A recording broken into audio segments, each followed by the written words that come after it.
Quero convidá-los a abrirem suas Bíblias no Evangelho segundo João, capítulo 17.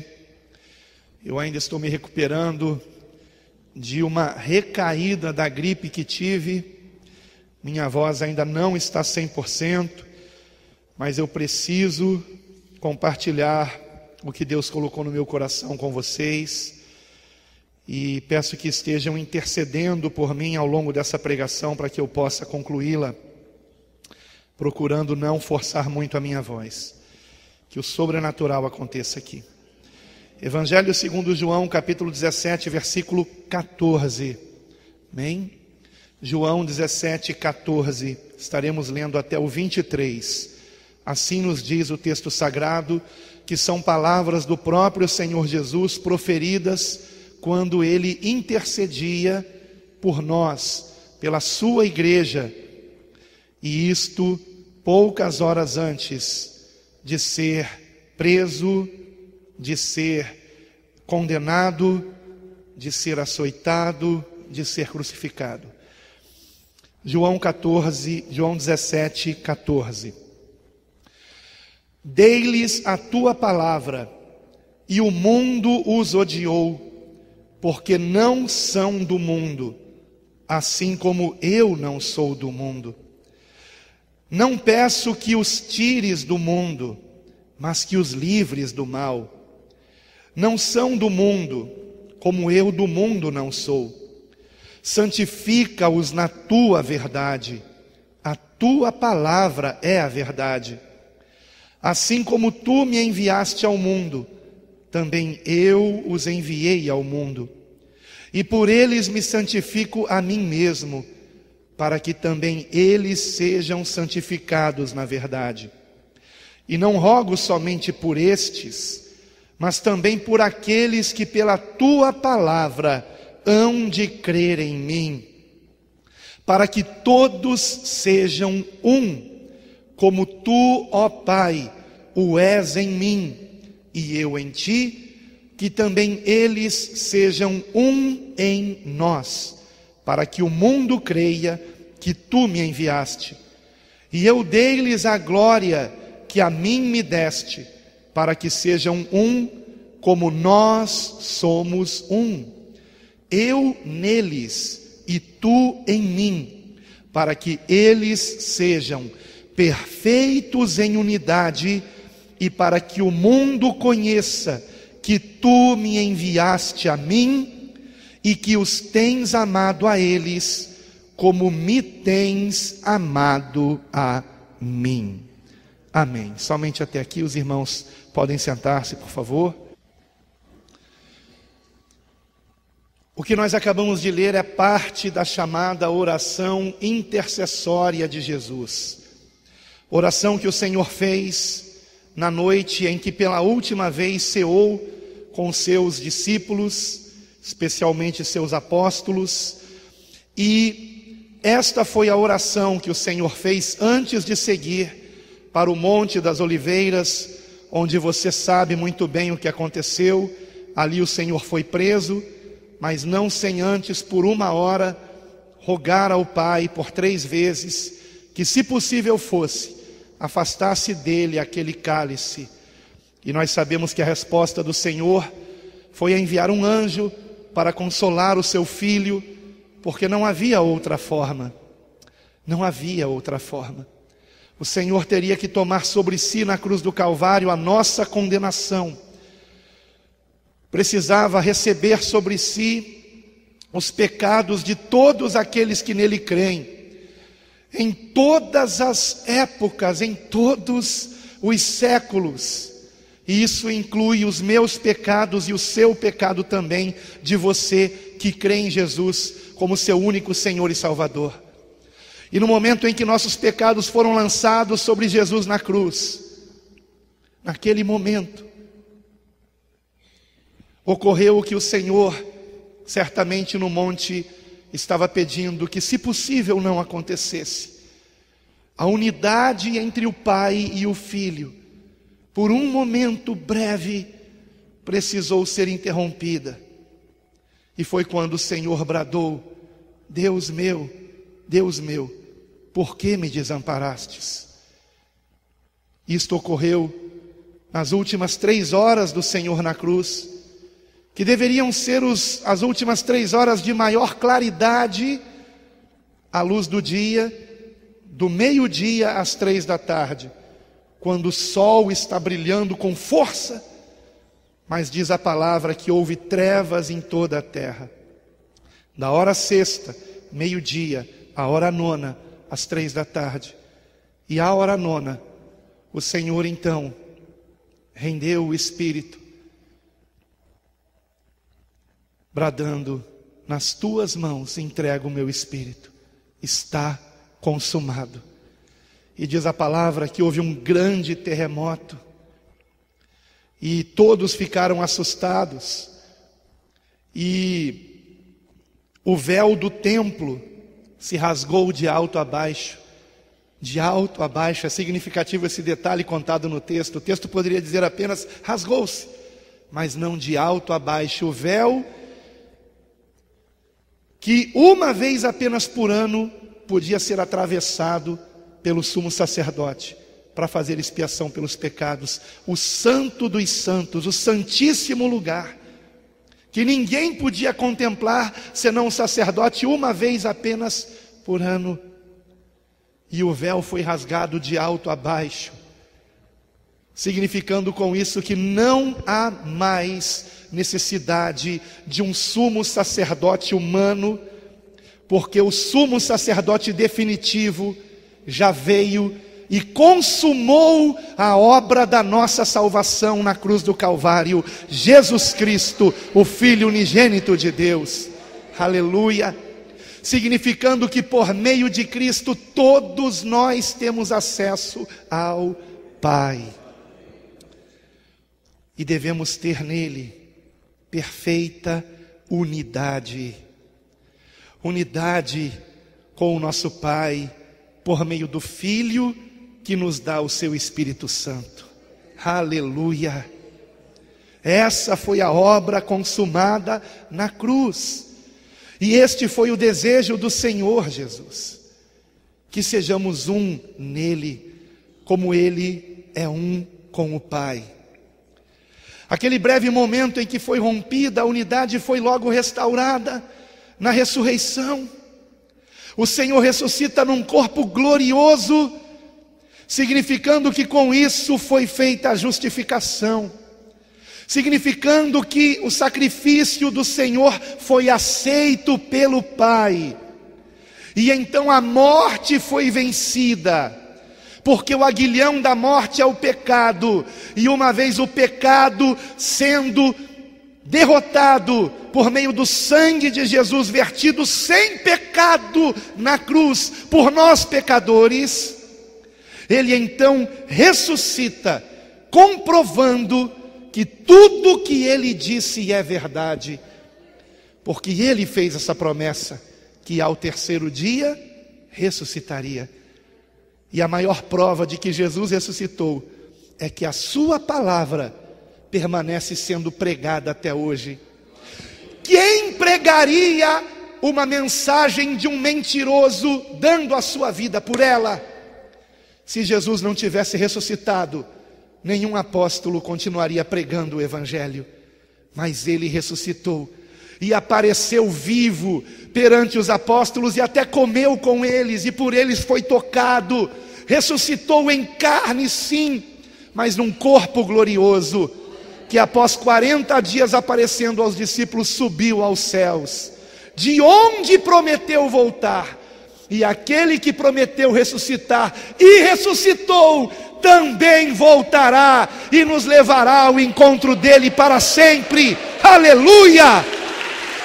Glórias ao Senhor, glórias ao Senhor, aleluia, aleluia, a Deus toda a glória. Este é o Evangelho que pregamos, e este Evangelho tem sido pregado ao longo de cerca de 2000 anos. Por que eu digo cerca de 2000 anos? Porque apenas em 2030 se completarão 2000 anos desde que Cristo morreu e ressuscitou. E os apóstolos começaram a pregar o Evangelho e também os restantes dos discípulos de Cristo. 2000 anos este Evangelho tem sido pregado. Porém, amados, nos últimos anos, pelo menos nas últimas 2 décadas, tem sido muito deturpada a pregação do Evangelho. Atualmente, amados, existem mais de 30.000 denominações cristãs. Mais de 30.000 denominações cristãs. Pense nisso por um instante. Mais de 30.000 denominações cristãs. E eu lhe pergunto, é possível haver unidade entre nós cristãos, havendo mais de 30.000 denominações cristãs?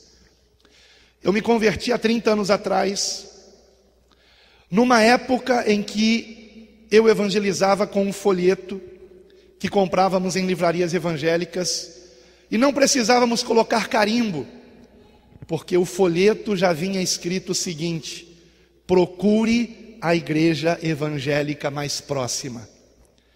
Alguém chegou a evangelizar com folhetos assim? Vocês se lembram desses folhetos? Não é? Hoje em dia os folhetos não vêm mais com isso escrito. Não vêm mais. Por quê? Antigamente nós podíamos dar um folheto que era uma porção da palavra de Deus, ainda que fosse um só versículo, geralmente João 3,16, porque Deus amou o mundo de tal maneira que deu o seu Filho unigênito para que todo aquele que nele crê não pereça, mas tenha vida eterna. E aquele que recebia o folheto interessado naquilo, via do outro lado escrito: procure a igreja evangélica mais próxima. E se ele procurasse a igreja evangélica mais próxima, ele ouviria este evangelho que eu acabei de anunciar. O evangelho que aponta para Cristo, aponta para a vida eterna, aponta para a salvação da nossa alma, e não para as coisas desse mundo, e não para os bens terrenos, para as coisas passageiras e vãs, ilusórias e fúteis, mas para a eternidade. Porém, amados, infelizmente, de pelo menos um quarto de século para cá, a pregação do Evangelho foi deturpada com outras teologias, com novidades que adentraram no meio cristão, como por exemplo a chamada teologia, que para mim isso não é teologia, é ideologia, da prosperidade. Mais recentemente, aqui no Brasil pelo menos, não sei se, me parece que em toda a América Latina, teologia da missão integral, confundindo a evangelização com obra social. É claro que temos que fazer obra social também, mas não podemos deixar de pregar Cristo, não podemos deixar de anunciar que todos pecaram e destituídos estão da glória de Deus, mas que podemos ser justificados gratuitamente pela sua graça, pela redenção que há em Cristo Jesus. De que adianta eu dar comida, vestes, até casa, seja o que for, e não anunciar que se essa pessoa não se arrepender de seus pecados, ela irá para o inferno? E irá cobrar no inferno de nós. Por que nós não anunciamos Jesus, se tivermos a oportunidade? Então, amados, essas teologias, artifícios humanos entrando nos cultos, com a desculpa de que isto torna o evangelho mais atrativo. Francamente, eu não consigo entender isso, irmãos. Jesus nunca nos disse para pregarmos o evangelho e mais alguma coisa. Não. E quando Paulo disse a Timóteo o que ele deveria pregar, ele apenas disse: prega a palavra. Nada mais que a palavra. Não é para pregar filosofia, não é para pregar psicologia, não é para usar de artifícios humanos, para tornar o local de culto mais atraente, é para apenas pregar a palavra. O poder está na palavra. Percebam, irmãos, Jesus, a única vez que o texto bíblico diz que ele escreveu alguma coisa foi na areia. O vento apagou. Ele não escreveu uma só palavra do que está nos evangelhos. Mas ele, que nenhum livro tinha escrito, disse: os céus e a terra passarão, mas as minhas palavras jamais passarão. Vejam o poder da palavra de Cristo. Escreveram sobre ele homens inspirados pelo Espírito Santo, escreveram com fidelidade a respeito de Cristo, e a mão de Deus preservou a sua palavra até os nossos dias. Isso não é maravilhoso? Não precisamos de mais nada, irmãos, a palavra basta. A palavra basta. Mas nos últimos 25 anos, a palavra tem sido deturpada. E a consequência disso é que muitos irmãos, fiéis à palavra de Deus, fiéis ao Senhor, têm tido grande dificuldade de encontrar onde congregar. Eu creio que não é porque eu tenho um sorriso simpático, que irmãos vieram lá de Nova Iguaçu participar do culto aqui. Que hoje pela manhã tivemos irmãos de Rio Bonito, temos irmãos de Piratininga, Niterói, temos irmãos do Engenho de Dentro, Rio de Janeiro, aqui, para ouvir a pregação do Evangelho. Eu fico me perguntando, por quantas igrejas vocês passaram para chegar até aqui? Só daqui até a rodovia vocês vão passar por 3, melhor dizendo. Só daqui até chegar ali na rodovia, pelo menos 3 igrejas. Da rodovia, seja em direção ao Rio, seja em direção a Rio Bonito, seja em direção a Niterói, seja em que direção for, vocês passarão por centenas, talvez milhares de igrejas. Mas por que estão vindo aqui? Não há nada de suntuoso nesse lugar. Esse lugar me lembra o que Jesus disse a respeito de João Batista no deserto. O que vocês saíram a ver no deserto? Um homem com vestes luxuosas? Homens com vestes luxuosas estão nos palácios. O que vocês saístes a ver? Uma cana agitada pelo vento? Porque é só isso que tem no deserto. E como é que se vestia João? Com vestes de camelo. O que ele comia? Gafanhotos e mel silvestre.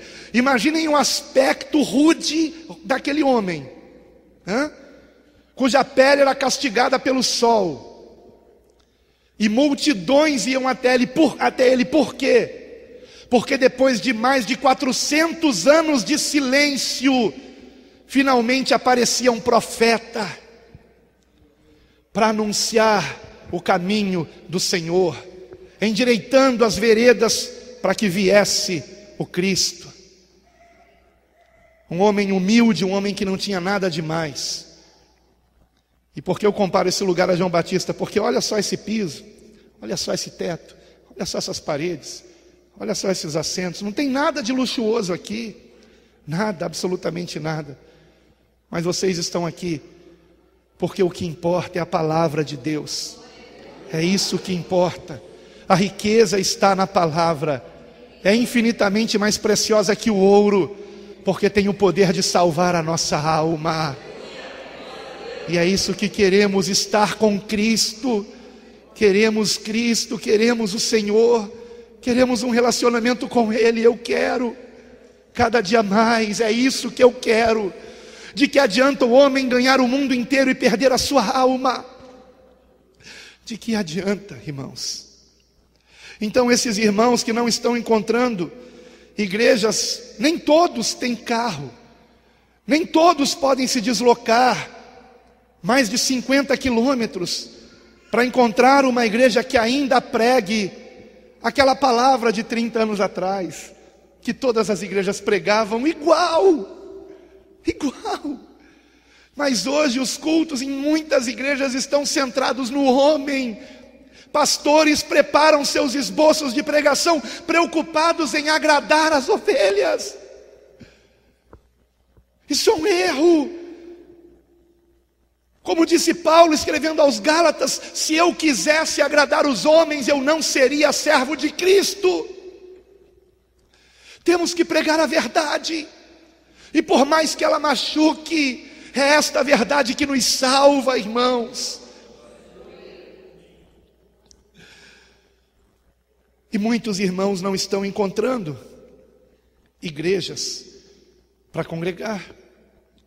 E ao longo dos últimos 7 anos, pelo menos, eu diria um pouco mais, até quase 10, temos recebido, vocês sabem disso, muitas mensagens de irmãos. Essas mensagens começaram chegando pelo Facebook, quando tínhamos Facebook da igreja. Não temos mais, porque não incentivamos ninguém a ter Facebook. Não queremos incentivar ninguém a ter Facebook. As mensagens começaram pelo Facebook, quando havia o Facebook da igreja, e nós compartilhávamos lá pregações, e pessoas escreviam dizendo: tem uma igreja bíblica aqui na minha cidade? Tem uma igreja como essa aqui? Eu já procurei, eu fui em muitas, eu não encontro uma pregação assim. E o número de pessoas perguntando isso foi aumentando, foi crescendo. Vocês conhecem a história. Depois as mensagens começaram a chegar por e-mail, depois começaram a chegar por comentários de pregações no YouTube. Se você procurar qualquer pregação nossa mais antiga, qualquer uma, você encontrará comentários de irmãos dizendo: onde tem uma igreja assim aqui na minha cidade? E a resposta sempre era: não tem. Ah, qual que o senhor indica? Eu indico: procure a igreja mais próxima do Evangelho. Se fosse há 30 anos atrás, eu diria: procure a igreja evangélica mais próxima. Mas hoje eu digo: procure a igreja mais próxima do Evangelho. Nós não precisamos de mais igrejas evangélicas, já temos muitas, irmãos. São mais de 30 mil denominações, e às vezes denominações com várias congregações. Mais de 30 mil. Não precisamos de mais igrejas evangélicas. Precisamos é de mais evangelho nas igrejas. É disso que precisamos. Deste evangelho puro, simples, objetivo, claro. Porém, irmãos, eu comecei a notar que muitas das pessoas que nos escreviam e que não se conheciam, escreviam das mesmas cidades. E então me ocorreu a ideia, que eu penso que seja divina, por mais óbvia que seja. Por que eu digo divina? Porque é algo muito ousado, irmãos. A ideia de reunir esses irmãos das mesmas cidades que nos escrevem, para que eles venham formar congregações. E assim foi que nasceu o projeto Quero Congregar.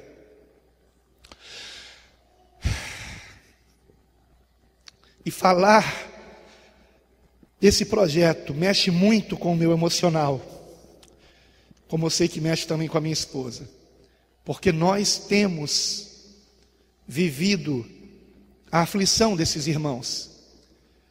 O Senhor colocou em nós, quando oramos por eles, o peso que vem sobre eles,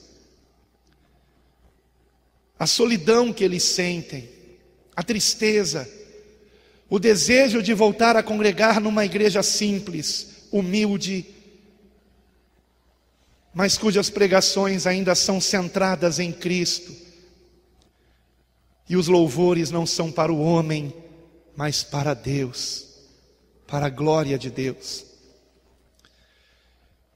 Igrejas que não sejam como casas de show, e os cultos não usem o seu curto tempo com apresentações. Palavra esta que traduzida para o inglês é show. E eu recebi hoje um áudio de um dos pastores de uma das congregações que se formaram pelo projeto Quero Congregar.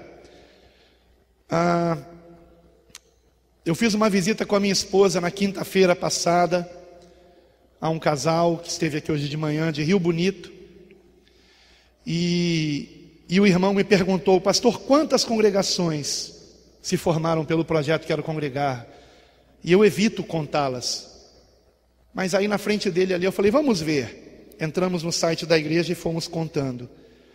Queridos irmãos, mês que vem agora, em agosto, é que se completa 1 ano da primeira congregação formada, que foi a da Tijuca, no Rio de Janeiro. E para a glória de Deus, em menos de 1 ano, já são 10 congregações formadas. Eu evito contar por 2 motivos. Primeiro, para que eu não me assuste. Segundo, para que eu não me ensoberbeça. Porque, irmãos, essa obra é de Deus, não é minha. Essa obra não é nossa, essa obra é do Senhor. E hoje, irmãos, eu recebi um áudio que eu precisava ouvir. Um áudio do pastor lá de Jabaquara, São Paulo. Jabaquara é um bairro da zona sul de São Paulo, onde nós ali formamos a congregação. E esse irmão foi consagrado pastor. E eu só o consagrei pastor porque quase parei com o projeto, vocês sabem disso. Só o consagrei pastor quando, em resposta à seguinte oração que eu fiz, eu disse: Senhor, como posso eu impor as mãos sobre irmãos que eu não conheço para consagrar a pastor? Como posso eu consagrá-los se eu não os conheço? E o Senhor me respondeu: mas eu os conheço. Então nós precisamos ter um discernimento muito grande do Espírito Santo para essas consagrações. E o pastor lá de São Paulo, pastor Leandro, mandou esse áudio. E depois que ele mandou esse áudio, eu perguntei se eu poderia compartilhar o áudio. Eu escrevi para ele em resposta: graça e paz, amado. Fiquei muito emocionado com o seu áudio. Veio como um bálsamo para minha alma cansada e um tanto desmotivada. O amado me permite compartilhar seu áudio na minha pregação de hoje? E aí ele respondeu: com certeza, pastor, fique à vontade. Te amo muito em Cristo Jesus. Fique na paz, amado. E o áudio dele foi o seguinte, vou colocar para vocês ouvirem. A paz do Senhor, pastor Alan, tudo bom? Tivemos nosso culto hoje para a honra e misericórdia do Senhor, mais uma vez uma bênção, aproximadamente uns 30 irmãos ali. E hoje a gente, na hora dos avisos ali, fizemos uma reflexão ali do tempo que já está na congregação, uns 3 meses ali já. E aí no bate-papo com os irmãos ali, depois, na hora do comes e bebes ali, a gente estava fazendo uma reflexão de balanço, né? De como tem sido esses últimos 3 meses na vida dos irmãos.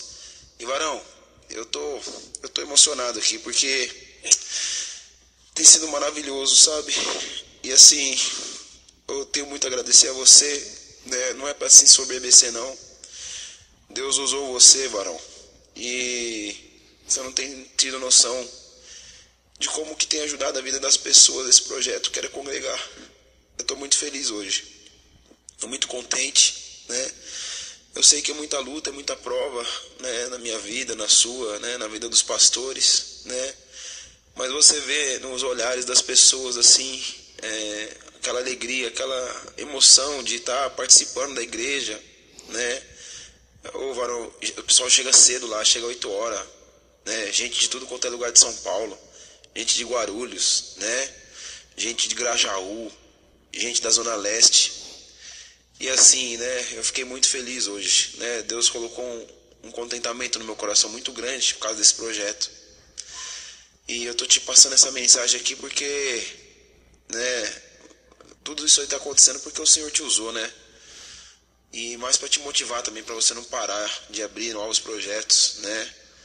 Abre, varão, abre, porque muita gente está precisando. Muitas pessoas estão precisando. E o Senhor tem te usado. Eu sei que não é fácil para você. Eu sei que você deve passar muito aperto aí na sua congregação, dificuldade. Mas as almas estão clamando, amado. As almas precisam de pastores mesmo. Precisam de um evangelho verdadeiro. Amém, varão? Estou te mandando essa mensagem aqui mais como compartilhar minha alegria mesmo, né?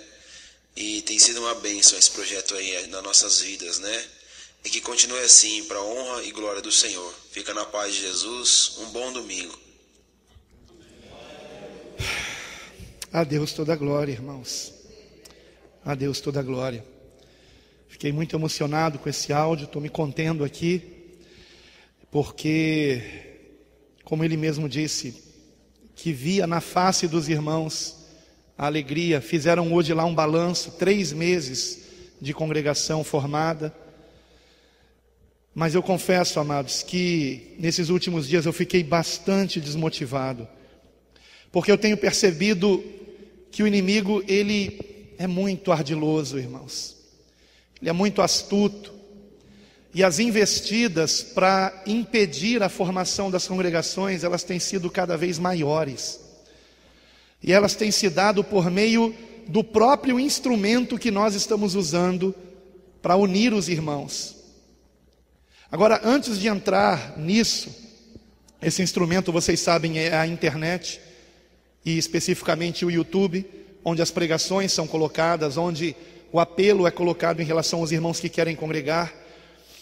Mas antes de falar a respeito disso, eu queria só mostrar para vocês 3 passagens bíblicas que me motivaram a iniciar esse projeto, com o apoio de vocês, é claro, com a oração de vocês.